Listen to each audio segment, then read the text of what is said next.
सभी का FM news पर आप सभी के साथ हाजिर हूं मैं कंचन। शुरुआत करेंगे बुलेटिन की अपने खास पेशकश की, जिसमें हम बात करेंगे यहां पर ईडी के तमाम एक्शंस के बारे में। आज पूरा दिन जिस तरह से ईडी का एक्शन जारी रहा, ईडी के एक्शन पर यहां कई सवाल उठ रहे हैं। लगातार ईडी जिस तरह से अपने एक्शन को यहां पर कर रही है, इस पर कई तरह के सवाल भी उठ रहे हैं और कई तरह की चीजें भी निकलकर सामने आ रही हैं। अब कांग्रेस को भी कहीं ना कहीं डर सता रहा है और वक्त ने भी यहां पर करवट ली और लालू परिवार पर यहां नए नए संकट खड़े कर दिए हैं। हमारे साथ तमाम मेहमान जो हैं वो जुड़ गए हैं, उनसे आपकी मुलाकात करवाते हैं और उसके बाद अपने सवाल और जवाब का सिलसिला भी शुरू करेंगे। हमारे साथ हमारे तमाम मेहमान जुड़ गए हैं। हमारे साथ अनिल गोयल जी बीजेपी के प्रवक्ता हैं, राजीव झा राजद प्रवक्ता और अमित तिवारी जी कांग्रेस प्रवक्ता हमारे साथ जुड़ गए हैं, कांग्रेस नेता हमारे साथ जुड़ गए हैं। तो अपनी इस चर्चा को शुरू करते हैं और सबसे पहले अनिल गोयल जी, मेरा आप ही से सवाल है। आवाज मिल रही है सर मेरी? जी आ रही है। ठीक है सर, सबसे पहले आपसे यही सवाल है, जिस तरह से लगातार सवाल कई उठ रहे हैं यहाँ पर, जैसे ही नीतीश कुमार ने सत्ता पलटी बिहार की, वैसे ही ईडी पूरी तरह से यहाँ पर सक्रिय हो गई। तमाम विपक्ष के नेता कह रहे हैं कि क्या सिर्फ इंडी गठबंधन के तमाम लोग ही मिल रहे हैं ईडी को? कंचन जी, ये क्या अपराधी तो अपराधी है, जिसने गलती करी है उसकी तो जांच होगी। इसमें कोई भी है, चाहे वो इंडी गठबंधन के लोग हैं या कोई भी लोग हैं, व्यापारी भी हैं, फैक्ट्री वाले भी हैं, जहाँ भी करप्शन दिखाई दे रहा है तो वहां पर ईडी अपनी कार्रवाई कर रही है। आपने इस बात से कोई मतलब नहीं, इसको आपको ये देखना है, आपने जिस पर जो कार्रवाई हो रही है उसके अंदर आप कहाँ तक ठीक है। आपके पास आए, आप उसको जाएं, उनसे संपर्क करें, वो आपको अपनी जानकारी दो, वो पूछताछ में बुलाते हैं, उनको पूछताछ में रहेगा तो क्योंकि गोयल जी अगर देखा जाए सिर्फ लालू प्रसाद यादव के लिए ही मुश्किलें नहीं, उधर हेमंत सोरेन के लिए भी देखिए, उधर केजरीवाल को देखिए, वो लगातार ईडी का समन उनके पास पहुंच रहा है, वो ईडी के पास नहीं जा रहे हैं। वो भी आरोप लगा रहे हैं आप लोगों के ऊपर कि ये षड्यंत्र रचा जा रहा है, आम आदमी पार्टी को पूरी तरह से गिराना चाह रही है बीजेपी की सरकार। दूसरी तरफ यहाँ पर देखिए हेमंत सोरेन भी जो है वो भी आज पूरे दिन उनका किस तरह से रहा। इधर लालू प्रसाद यादव से आज पूछताछ हुई है, कल तेजस्वी को बुलावा है, तो आरोप तो सीधा आप लोगों के ऊपर लग रहा है, भले ईडी जांच पड़ताल कर रही है। नहीं कंचन जी, आप एक बात बताएं, लालू को जेल में किसने भेजा था? कांग्रेस ने। किस घोटाले में? चारा घोटाले के अंदर। तो इसका मतलब कांग्रेस ने चारा घोटाले में लालू को भेजा था, तो लालू भ्रष्टाचारी थे इसलिए भेजा था या कांग्रेस ने एजेंसियों का गलत इस्तेमाल करा था? इसी तरीके से केजरीवाल की बात आप करें तो आपके मनीष सिसोदिया जेल में हैं, जैन उनके जेल में हैं, संजय सिंह उनके जेल में हैं। शराब घोटाला हुआ या नहीं हुआ? अगर घोटाले हुए हैं और उसके अंदर बहुत मोटी रकम को उसमें घोटालों में सरकार को नुकसान पहुंचाया गया है और उसकी जांच हो रही है, तो इसमें क्या किस बात की इनको परेशानी हो रही है? अगर ये निर्दोष होते तो अभी तक इनकी जमानत हो जाती है, अभी तक बाहर हो जाते। टिप्पू सोरेन ने भी अगर भ्रष्टाचार करा है, उस पर कार्रवाई हो रही है, तो इसमें क्या गलत है? भ्रष्टाचारियों पर कार्रवाई होना कहाँ गलत है? और जो ये दुनिया भर के आरोप लगा रहे हैं, आरोप लगाने से पहले इनके लिए सारे दरवाजे खुले हुए हैं। इनके लिए अगर इनके साथ अन्याय हो रहा तो कोर्ट में जाएं, इनके साथ अन्याय हो रहा है जांच एजेंसी पर जाकर अपनी बात रखें। लेकिन आप भ्रष्टाचार भी करें, चोरी भी करें और सीना जोरी भी करें, दो चीज कैसे चलेगी? इसलिए अगर अच्छा, दूसरी बात क्या है कि इंडी गठबंधन के लोगों ने भ्रष्टाचार करा तो कार्रवाई किस पर? इंडी गठबंधन के लोगों पर ही होगी। तो सवाल तो खैर सवाल तो यही विपक्ष उठा रहा है कि ऐसा नहीं है कि बीजेपी के लोगों पर ईडी कभी कार्रवाई नहीं कर रही थी, ऐसा नहीं है ना। जब वो बीजेपी में नहीं थे तब उन पर कार्रवाई हो रही थी, बीजेपी में आए तो तमाम कार्रवाई रुक गई। ये हम नहीं, ये विपक्ष के लोगों का आरोप है आप लोगों के ऊपर। कंचन जी, विपक्ष का काम है आरोप लगाना और हमारा बड़ा स्पष्ट है कि कोई भी व्यक्ति चाहे सरकार में है चाहे सरकार के बाहर है, अगर वो भ्रष्टाचारी है तो वो बच नहीं सकता। ठीक है, किसी भी कीमत पर सबके ऊपर कार्रवाई होगी और कोई ठीक है। आपके पास लौटूंगी, हमारे साथ और भी मेहमान हैं, उनकी टिप्पणी जरूरी है हमारे लिए। ठीक है गोयल जी, जवाब दे दीजिए। जवाब दे दे तो मैं मान लेता हूं। कंचन जी, किसको कहाँ पर जाना है वो जांच एजेंसियों का फैसला करना है, वो ना राजीव जी ने करना ना अनिल गोयल ने करना है। उसको अपने शेड्यूल से इसको कहाँ पर कैसे जाना है वो करना है। दूसरी बात, राजनीति में आरोप लगाना एक आम बात है कि तू चोर मैं चोर, तू भी चोर तू भी चोर तू भी चोर। मैं सिर्फ एक बात कहना चाहता हूँ कि क्या शरद जो लालू यादव को चारा घोटाला में कांग्रेस ने जेल में भेजा, कांग्रेस गलत थी या लालू यादव गलत थी? अरे वो छोड़िए ना सर, ये बताइए कि आप कंचन जी देखो विषय देखो, जो कोर्ट में जो जेल में सजा भुगत के आ चुके हैं और वो आज इनके गठबंधन में शामिल हैं। अगर वो भ्रष्टाचारी नहीं थे तो इन्होंने जेल में क्यों भेजा, और अगर भ्रष्टाचारी है तो आज भ्रष्टाचारी के साथ क्यों मिल रहे हैं? एक बात। दूसरी बात, ये कहते हैं जांच एजेंसियां। माननीय सुप्रीम कोर्ट ने सीबीआई को पिंजरे का तोता, कांग्रेस के राज में कांग्रेस पर कहा कि कांग्रेस के पिंजरे का तोता सीबीआई है। यानी जांच एजेंसियों का दुरुपयोग जो है वो कांग्रेस ने करा है। ये आरोप लगा रहे हैं, मैं तथ्यों पर बात कर रहा हूँ। भाई आप सुन लो, मैंने आपको सुना था, आप सुन ले। अब ये आरोप लगा रहे हैं, मैं तथ्यों पर बात कर रहा हूँ। अब आरोप केजरीवाल जो जेल में बंद हैं उनके सारे सहयोगी, ये मैं तथ्यों की बात कर रहा हूँ। आरोप की बात करें तो कांग्रेस ने ही केजरीवाल को सबसे बड़ी भ्रष्ट पार्टी का है। कांग्रेस ने केजरीवाल पर भ्रष्टाचार के आरोप लगाए हैं और कांग्रेस ही उनके आज साथ सहयोगी को गठबंधन के अंदर शामिल हो रही है। मेरा कहने का मतलब, मैं बीजेपी की बात छोड़ दो, बीजेपी किस पर आरोप लगा रही है, ये तो इनके गठबंधन के हिस्सेदार है। इनके गठबंधन के हिस्सेदार इन पर आरोप लगा रहे हैं। नीतीश कुमार जो कल तक जिन्होंने ये पूरा इंडी गठबंधन को ब्लॉक को तैयार करा था, वो ये बात कह रहे हैं कि ये सिर्फ अपने परिवार को बढ़ाने के लिए बात कर रहे हैं, देश को बढ़ाने की बात नहीं कर रहे। अच्छा, गोयल जी, जो इनके साथी गोयल जी सुनिए तो मेरी बात सुनिए। अब देखिए, मैं तो बाइस नहीं हूं ना, मैं तो सिर्फ कांग्रेस की भी बात नहीं करूंगी, सिर्फ बीजेपी की बात नहीं करूंगी और आरजेडी की भी बात नहीं करूंगी। मैं तो आप तीनों से सवाल पूछूंगी। एक सवाल आपसे पूछ रही हूँ, आप कह रहे हैं कि नीतीश कुमार जो है इन पर आरोप लगा रहे हैं। नीतीश कुमार ही ना कह रहे थे कि नहीं जाएंगे, मर जाएंगे, लेकिन बीजेपी में नहीं जाएंगे। ये कौन कह रहा था? नीतीश कुमार ही कह रहे थे ना कल तक। आप ही के पार्टी के लोग कह रहे थे ना, मैं उनका नाम लूं क्या? आपके पार्टी के बड़े बड़े नेता कह रहे थे ना, भाषण दे रहे थे कि रुकिए तिवारी जी, मेरा सवाल कंप्लीट होने दीजिए। आपके तमाम बड़े बड़े नेता जो हैं वो ये कह रहे थे कि जो है भूल जाइए, नीतीश कुमार के लिए दरवाजे नहीं खुले हैं। ललन सिंह सुन लीजिए, आपके लिए दरवाजे नहीं खुले हैं। आप कैसी बात करें? नीतीश कुमार क्या आरोप लगा रहे थे? नीतीश कुमार तो कल तक खुद कह रहे थे मर जाएंगे, नहीं जाएंगे। आज एनडीए की सरकार बन गई है ना बिहार में।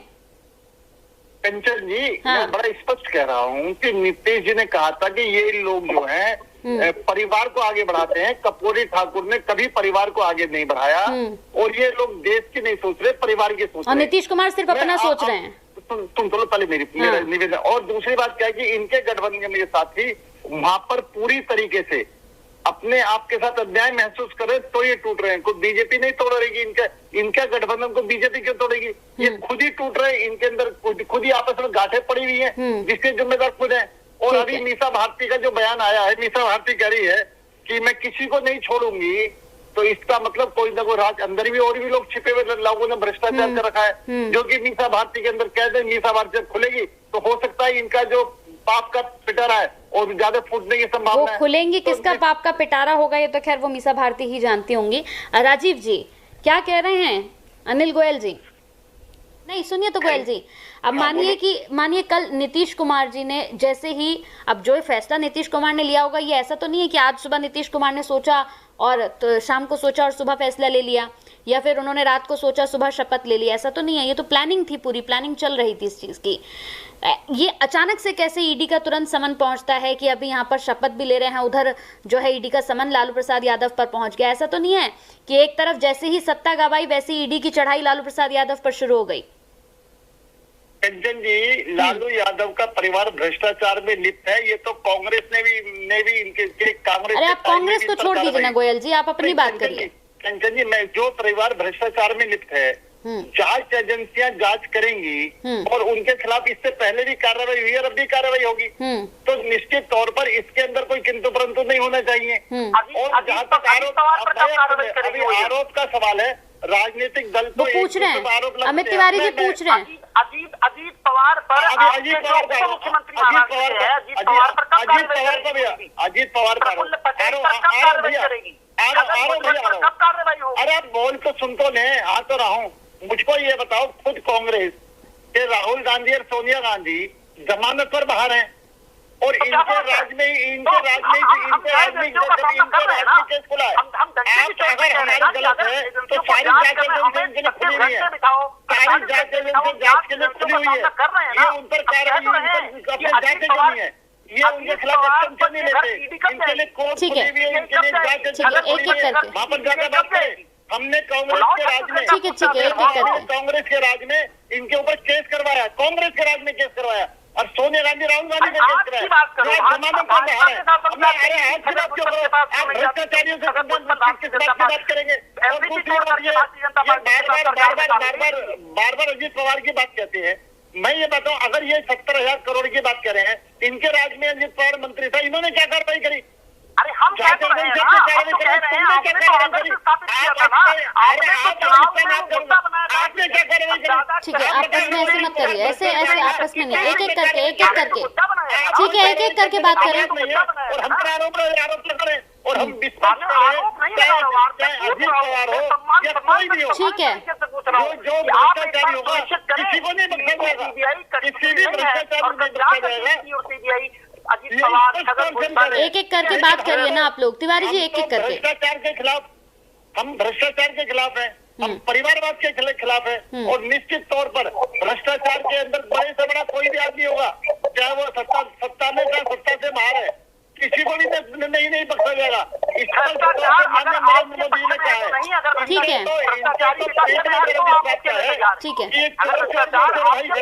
राजीव झा जी, अब मेरा आपसे सवाल है। ठीक है, आप लोग आपस में ऐसे लड़िएगा नहीं, इस यहाँ पर लड़िए ना मत ऐसे आपस में। राजीव कंचन जी बोलिए। इनकी हिस्सेदारी नहीं बट रही आपस में, हिस्सेदारी पर झगड़ा है। मुझको ज्यादा हिस्सा चाहिए, मुझे ज्यादा हिस्सा चाहिए, जैसे कुछ चोर। और इसलिए ये चाह रहे हैं कि किसी भी तरीके से हम अपने परिवारों को बचाएं, और परिवारों को बचा करके सत्ता पर काबिज होकर के अपने लोक संतोष बचाएं। और इनके झगड़े इस बात के हैं कि कोई किसको कितना हिस्सा मिलना, किसको कितना हिस्सा मिलना। त्याग नाम के अंदर कोई चीज है, त्याग तपस्या और बलिदान, ना इनके अंदर त्याग है। ठीक है, ठीक ना है, ये किसी के साथ झुक सकते हैं। बोलिए राजीव झा जी। ठीक है, ठीक है राजीव झा जी।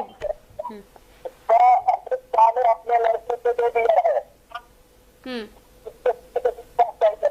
राजीव जी आपकी आवाज मुझे साफ नहीं मिल पा रही है राजीव जी।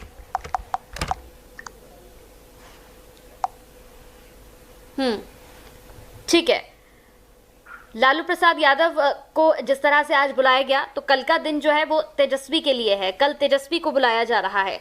आपके पास आऊंगी मैं यहाँ पर अमित तिवारी जी, लेकिन उससे पहले एक बड़ी बात मैं यहाँ पर पूछना चाहती हूँ। राजीव जी आप अपनी बात कंप्लीट करें और इस पर भी जवाब दें कि आज का दिन तो लालू प्रसाद यादव का था, जो ईडी ने पूछताछ की है। कल का दिन तेजस्वी यादव है, तेजस्वी यादव को भी बुलावा है। देखिए, हम लोग ईडी सीबीआई से जो डरने वाले नहीं है, और भारतीय जनता पार्टी को बोल देना चाहते हैं कि हमारे माननीय नेता लालू प्रसाद यादव जी के आवास में ही ये ईडी सीबीआई की ये दफ्तर खोल ले, क्योंकि इनको ये जानती है कि भारतीय जनता लालू यादव जी जब तक रहेंगे भारतीय जनता पार्टी की सांसें रुकी हुई है। लेकिन जैसा कि मैंने कहा है कि जितने भी ईडी सीबीआई जो एजेंसी लगा दे उससे कुछ होने जाने वाला नहीं है। दूसरी बात, ये सरकार की बात कर रहे थे, मैंने कहा है कि किसकी कितनी हिस्सेदारी है। अमित शाह जी के लड़के की जांच होनी चाहिए। एक साल में कितने करोड़ का टर्नओवर कर जाता है। राजनाथ सिंह जी का लड़का है, हिमाचल प्रदेश के पूर्व मुख्यमंत्री जी, उनके लड़के। परिवारवाद, मेरे नेता ने कहा था भारतीय जनता पार्टी एक हैप्पी डिफीट करवा ले, किसी का परिवार राजनीति में नहीं आएंगे तो हम लोग भी नहीं आएंगे। ठीक है, बोलिए। और कंचन जी अभी ये करें कि हम कुछ नहीं होने वाला, तो डर क्यों रहे हैं, फड़फड़ा क्यों रहे हैं? और दूसरा, एक बात का आरोप दोनों ही मेरे सामने बैठे हैं, वे दोनों महापुरुष, एक ने भी इस बात का जवाब दिया कि कांग्रेस ने इनको जेल में क्यों डाला, ये भ्रष्टाचारी थे या नहीं थे, कांग्रेस गलत थी या ये गलत थी। इस विषय पर बिल्कुल साइलेंट है, इस विषय पर ये बोलने के लिए तैयार नहीं। एक साथ मत बोलिए, एक आदमी बोलिए पहले आप। कंचन जी आप रोके, मेरे बीच में बोलने की आदत बहुत ज्यादा है। ये आप कौन है मुझसे पूछने वाले? आप कंचन से बात करो, मैं भी कंचन से बात करूं। आप बीच में बोल करके क्यों डिबेट को खराब करते हैं? अगर मैं जो कंचन जी पूछे उसका जवाब दो, आपके नंबर आप जो मर्जी बोलो, आपको मना तो नहीं कर रहा ना, पहले दूसरे ही सुन तो लो। ठीक है, अब वो आपने सवाल पूछा ना गोयल जी, राजीव जी आपका जवाब दे रहे हैं। राजीव जी बोलिए। आप दे रहे हैं, आरोप लगा रहे हैं। भारतीय जनता पार्टी की पोल खुल चुकी है।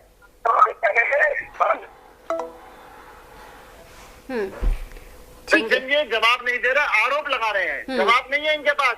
राबड़ी को देवी को मुख्यमंत्री बनाई, इससे बड़ा परिवारवाद क्या हो सकता है? अगर उसके उनके बाकी विधायक कोई इतना योग्य विधायक नहीं था, किसी और को मुख्यमंत्री बना दें। ये परिवारवाद की पराकाष्ठा है। और उस परिवारवाद की पराकाष्ठा के लिए जो मर्जी लंबे चौड़े बयान दे दें, उस बात का इनके पास कोई जवाब नहीं है। इनके पास सिर्फ जवाब ये है कि भाजपा को कोसो, और ये भाजपा को कोसो इनका राजनीतिक अधिकार है। लेकिन भाजपा को कोसते कोसते भारत को कोसने लगते हैं, भाजपा को कोसते कोसते भारत के खिलाफ बोलने लगते हैं। तो ये इनकी सबसे बड़ी कमजोरी है।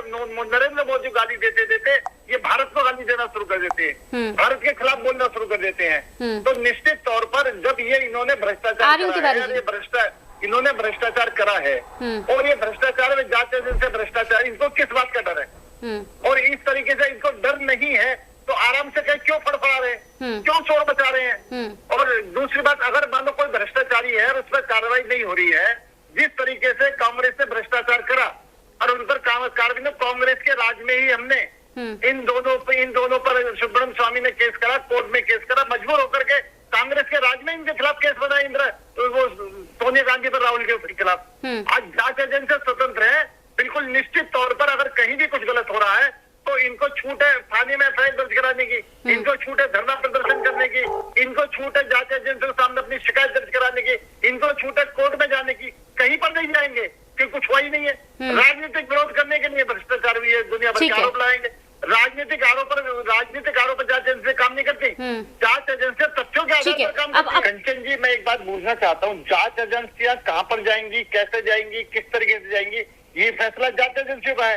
और अगर जांच एजेंसी गलत जा रही है तो उनके ऊपर जाकर के उनके दफ्तरों में जाकर के ये बात करे ना, दफ्तरों उनसे जांच एजेंसी जवाब मांगे ना। ये बीजेपी क्यों लपेट रहे हैं? क्योंकि ये बीजेपी इसलिए लपेट रहे हैं, अपनी सुन लें, ये आप लोगों को आप ये एक एक करके तिवारी जी कैसे बोलने लगते हो भाई? तिवारी जी आप बोल रहे, मैं सुन रहा था ना। तिवारी जी रुकिए। तो कांग्रेस में सबसे बड़ी कमी है कि कांग्रेस ना जनता की बात सुनती है, ना अपने विरोधियों की बात सुनती है, सिर्फ अपने अपनी ढांचे। इसी वजह से इनके गोयल जी ईडी अपना काम कर रही है, मैं बिल्कुल आपके साथ इसमें हूँ कि ईडी अपना काम कर रही है, हर बात का दोष बीजेपी को नहीं दिया जा सकता।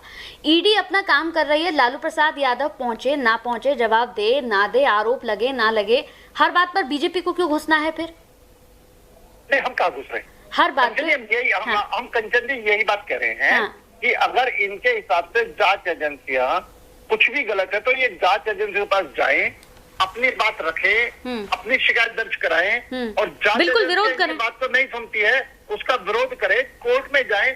ये हर बात पर बीजेपी पर आरोप लगा देते हैं। तो मेरा कहने में जो काम जांच एजेंसी होगा, जो जवाब जांच एजेंसी को देना है, वो जवाब हमसे किस बात का ही मांग रहे हैं? तो एक बात तो मेरा, दूसरी बात क्या है कि क्योंकि इनके राज में ये जांच एजेंसियों पर शिकंजा कसते थे, माननीय सुप्रीम कोर्ट ने सीबीआई को पिंजरे में तोता इनके राज में कहा था, तो जैसा ये करते थे वैसा ये सोचते बीजेपी वाले करते होंगे। जबकि हम बड़ा स्पष्ट है, जांच एजेंसियां स्वतंत्रता पूर्वक अपना काम करेंगी। हमारा काम देश की सेवा करना है, जनता की सेवा करना है, हम उस काम पर लगे हुए। हमारा जांच एजेंसी किसी भी कार्रवाई से हमारा कोई मतलब नहीं है, वो अपने हिसाब से जो भी उनको ठीक लगे वो कार्रवाई करेंगी। तो इसलिए ये बीजेपी पर आरोप लगा करके ये जनता का ध्यान भटकाना चाहते हैं, अपने जो भ्रष्टाचार को छिपाना चाहते हैं, और बीजेपी पर आरोप लगा। सिर्फ लालू प्रसाद यादव की ही बात क्यों करे सर? उधर हेमंत सोरेन की भी बात कर सकते हैं, हेमंत सोरेन पर भी लगातार, हाँ हेमंत सोरेन की भी बात कर लेते हैं ना। चाहे लालू यादव हो, चाहे हेमंत सोरेन हो, चाहे केजरीवाल हो, या ऐसा तो नहीं है, ऐसा तो नहीं है सर, हेमंत सोरेन भी अगर कहें कि मैं भी बीजेपी के साथ जाना चाहता हूं तो सब कुछ ठीक हो जाए, ऐसा तो नहीं होगा ना? कंचन जी, भ्रष्टाचारी रहेगा, भ्रष्टाचारी के कभी कभी खत्म नहीं होगा, चाहे वो बीजेपी में रहे, चाहे वो इंडिया गठबंधन में रहे, चाहे एनडीए में रहे। और जांच एजेंसियों के लिए इस पर कोई फर्क नहीं पड़ता वो कहाँ पर नहीं है। जांच एजेंसी का काम है जो भ्रष्टाचारी है उस पर कार्रवाई होनी और उसके भ्रष्टाचार को उजागर करना, ये जांच एजेंसी का काम है। जांच एजेंसी कोई पार्टी की, किसी पार्टी के एजेंट नहीं है, किसी पार्टी के गुट नहीं है। ये तो इन्होंने आरोप लगा करके अपने आप को ही जांच एजेंसी अपने के खिलाफ कर लिया। अगर कोई बात है तो सीधी जाकर के उनसे बात करें, बात करने के बाद में उन पर अपनी शिकायत दर्ज कराएं। अगर उस पर कोर्ट में जाए, जिस तरीके से सुब्रमण्यम स्वामी ने इनके राहुल गांधी और सोनिया गांधी पर इनके राज के अंदर ही जांच एजेंसियों पर दबाव डाल करके केस बनवा दिए थे। ये भी सीख नहीं ले रहे कि अगर हम चाहें, कोई भी गलत हो रहा हो, जांच एजेंसियों को देश के संविधान के अनुसार काम करना पड़ेगा, जांच एजेंसियों को देश के संविधान के अनुसार चलना पड़ेगा, लेकिन ये चलाना नहीं चाहते, ये सब बीजेपी पर आरोप लगाना चाहते हैं। ठीक है तिवारी, मैं एक चीज और, मैंने कभी नहीं कहा कि हमारे प्रधानमंत्री जी भारत है। मैंने ये कहा है कि प्रधान मोदी जी को गाली दो खूब, बीजेपी को गाली दो खूब, लेकिन भारत को गाली मत दो, हिंदुस्तान को गाली मत दो। आप हिंदुस्तान के खिलाफ मत जाओ, ये करते करते हिंदुस्तान के खिलाफ। अरे मैं बता रहा हूँ इस टाइम हमारे सैनिकों ने सर्जिकल स्ट्राइक करी, एयर स्ट्राइक करी, इन्होंने हमारी जांच एजेंसी पर आरोप लगा दिए। हमारे वैज्ञानिकों ने टीकाकरण बनाया, इन्होंने वैज्ञानिकों पर आरोप लगा दिए। हमारे लोगों ने जो भी कार्रवाई हमारी फौज सेना ने करी, हमारे वैज्ञानिकों ने करी, हमारे डॉक्टरों ने करी, तब पर इन्होंने इसको भाजपा को लगा दिया। टीकाकरण भी जो है लालू प्रसाद यादव ने कह दिया, यादव ने, ये बीजेपी का टीका है, इसको हम नहीं लगाएंगे, चुपचाप जाकर टीका लगवाइए। ठीक है, अब तिवारी जी को सुन लें। ठीक है गोयल जी, मेरा कंचन जी कहने का ये है कि जो चाहे डॉक्टर है, चाहे वैज्ञानिक है, चाहे हमारे सिपाही है, चाहे हमारे जज है। ठीक है, समझ गए गोयल जी। हम हेमंत सोरेन से भी सवाल जवाब करना चाहती हैं। वहाँ केजरीवाल की मुश्किलें भी कम नहीं है, क्योंकि ईडी केजरीवाल को भी बुलाना चाहती है, लेकिन केजरीवाल तमाम आरोप लगा रहे हैं कि बीजेपी षड्यंत्र रच रही है। बहरहाल क्या होगा इंडी गठबंधन का, ये तो आने वाला समय ही बताएगा। मुद्दा विशेष में मेरे साथ इतना ही। नमस्कार।